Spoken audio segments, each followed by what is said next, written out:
મહુવા ગાંધીબાગ વિસ્તારમાં તાલુકા પંચાયત કોલોનીમાં બંધ પડેલ દુકાનમાં અચાનક લાગી આગ. આગની ઘટનાથી આસપાસના વિસ્તારોમાં ચકચાર મચ્યો. સદનસીબે કોઈ જાનહાનિ થઈ નથી.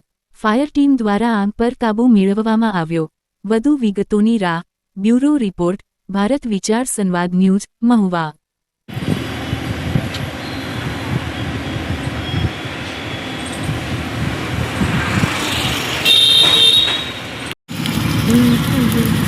પછી અમે ફાયરિંગ કરતા હોય ને એ વિડીયો આખો ઉતાર્યો છે. સામાન કોનો પડ્યો કઈ ખબર છે ખરા? કાંઈ ખબર નથી. ફોન આવ્યો લાલજીભાઈ જેઠાભાઈ બામણિયા ફાયર બ્રિગેડ. અમારા સાહેબનો સંજયભાઈ બારોટનો ફોન આવેલ કે રાઠોડભાઈના ઘરની સામે કોલોનીમાં જે આગ લાગેલી છે ત્યાં ફાયર લઈને પહોંચી જાવ. એટલે અમે તાત્કાલિક ફાયર લઈને હું ને અતુલભાઈ ભીલ બે પહોંચી ગયા ને આગને અમે કાબૂમાં લઈ લીધેલી છે ને કોઈ પણ જાનહાનિ થયા વગર આગને કાબૂમાં આવી ગયેલ છે.